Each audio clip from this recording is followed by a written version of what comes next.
बात और कह देता हूं, पिछले चुनाव में कुछ लोगों ने चुनाव के बीच में खेला करने की कोशिश की। मैं उनको बता देना चाहता हूं कि इस बार हमारी दीवार में से अगर एक कंकड़ भी निकला तो उनकी दीवार में छेद करो।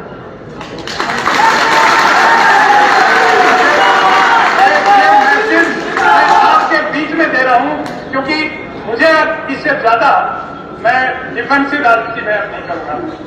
अगर कोई हमारे साथ छेड़ करेगा तो मुझे करेगा। मेरे बुजुर्गों, भाइयों, नौजवान साथियों, कुछ मेरी माताएं बहनें भी स्टेज पे खड़ी हैं। देखिए, सबसे पहले तो मैं आपका तहे दिल से धन्यवाद करता हूं।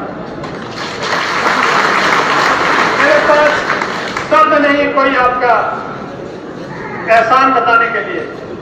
मैं जब भी कभी मुझे तुम्हारी जरूरत पड़ती है तो आप लोग सिर्फ एक दिन के नोटिस पे और अपने आप उपस्थित हो जाते हो। मैं कई बार लोगों से कहता हूं कि हमारा इलाका, पहले लोग कहते थे पिछड़ा इलाका है, पहले महेंद्र जिले को पिछड़ा कहते थे, फिर नांगल चौधरी ब्लॉक को उससे पिछड़ा कहते थे कि सबसे पिछड़ा था। अभी बताओ, आपको नांगल चौधरी हल्के को हमने हरियाणा का प्रवेश द्वार बना दिया कि नहीं? आप जयपुर से जब हरियाणा में प्रवेश करते हो तो नांगल चौधरी के क्षेत्र में घुसते हो तो एक एहसास होता है, चारों तरफ सर्दियों में खिली हुई सरसों, नहरों में चलता हुआ पानी और फिर चौड़ी चौड़ी सड़कें और लोगों के खिलते हुए चेहरे, ये देखकर आम आदमी को एहसास होता है कि नांगल चौधरी अब विकसित नांगल चौधरी, अब पिछड़ा नांगल। और भाई मेरे को कई बार पूछता है कि अपनी उपलब्धियां बताओ, तो मैं दो उपलब्धियां विशेष रूप से बताता हूं। पहले एक तो मेरी उपलब्धि यह है कि मैंने लोगों को विकास की राजनीति करना सिखा दिया। पहले केवल चुनाव में नारे लगाते थे, कोई किसी चीज का नारा, कोई किसी चीज का नारा, कोई किसी चीज का नारा, और उसके बाद में 5 साल में इलाका वही रहता था और अगले चुनाव में भी वही बातें दोबारा करने लगता। आप सारे साक्षी हो, राजी तो पहली बार आए, मैंने 2 चुनाव लड़ लिए आपके सामने। कभी एक भी बार कोई वायदा किसी चुनाव में मैंने किया, किसी गांव में वो वायदा किया हो, पहले चुनाव में, दूसरे चुनाव मैंने कोई वायदा नहीं किया, लेकिन मैं सिर्फ एक बात कहता था कि भाई मुझे मौका मिला तो जितना फन पाएगा मैं आपके लिए करूंगा।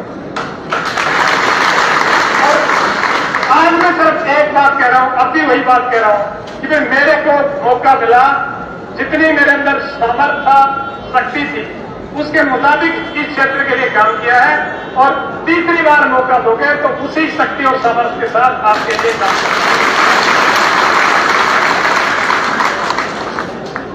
दूसरी बात मैं उपलब्धि आपसे मानता हूं, मैं दावे के साथ कह सकता हूं कि मैंने इस जिले से जातिवाद की राजनीति को कम किया, खत्म किया। मैं इस क्षेत्र में कोई एक भी गांव ऐसा नहीं है जो गांव ये कहे कि वे किसी जाति पाति के आधार पर किसी गांव की अवहेलना हुई है या किसी गांव में कम काम किया हुआ, किसी ने ज्यादा किया। मैंने अगर नई नहर नियमतपुर मोरूड तक बनवाई तो बूढ़वाल माइनर भी बनने लग रहे हैं। अगर मैंने कमालिया माइनर बनवाई तो दोस्तपुर माइनर भी भेजती, दोस्तपुर तक माइनर बनी। अगर मैंने पानी का टैंक 4 करवाए जो टैंक पड़े हैं, अगर मैंने भुंगारका में बनवाया तो सिरोही भाली में भी बनने लग रहा है। अगर बनियानी में बनने लग रहा है तो खनवास में भी बना है। अगर गोढ़ड़ी में बना है तो कोटबड़ा वाले में बन रहा है। अगर बसीरपुर में बना है तो धानोता में भी बन रहा है। मैंने कभी इस बात की परवाह नहीं की कि मुझे कहां से क्या मिलता है और क्या मिलेगा। मेरा लक्ष्य इतना है कि मुझे हर गांव को विकसित करना है। इस इलाके का सारा इलाका विकसित होगा तो ही सारा, जब हर गांव विकसित होगा तो सारा क्षेत्र विकसित होगा। अगर धोलेरा का बाईपास मैंने बढ़ाया तो धानुता का भी बाईपास मैंने बढ़ाया। तो और यही कारण था कि 2019 के चुनाव में मुझे बिना किसी जातिवाद के क्राइटेरिया के 36 जात का वोट मिला और सीधे मुकाबले में मैंने गुजर बहाल गांव में भी 5 गांवों से जीता था, बड़े मार्केट से जीता। और मुझे कोई आदमी अगर किसी जाति विशेष का नाम मेरा नेता बताता है, मुझे कोई बताता नहीं है, लेकिन अगर कोई इस तरह की बातें करता है तो मुझे सबसे बड़ी तकलीफ होती है कि मैं जिस बात को खत्म करने के लिए 10 साल से लग रहा हूं, उसी बात को लोग आगे बढ़ाने की कोशिश कर रहे हैं।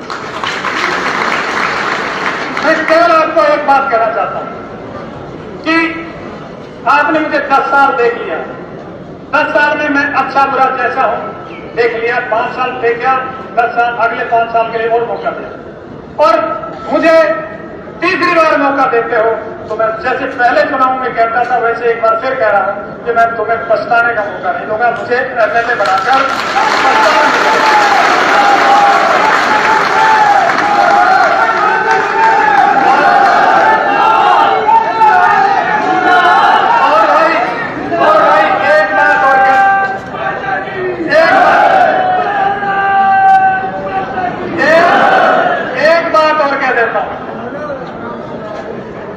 पिछले चुनाव में कुछ लोगों ने चुनाव के बीच में खेला करने की कोशिश की। मैं उनको बता देना चाहता हूं कि इस बार हमारी दीवार में से अगर एक कंकड़ भी निकला तो उनकी दीवार में छेद करो।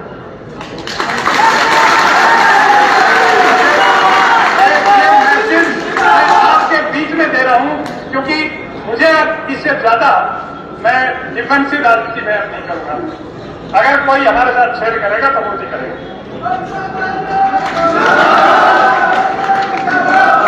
बहुत मेहरबानी और आप लोग मजबूत रहो। आप लोग जब तक मजबूती से मेरे साथ खड़े हो, जब तक भारतीय जनता पार्टी को इस जिले से और नानक चौधरी से कोई हिला नहीं सकता।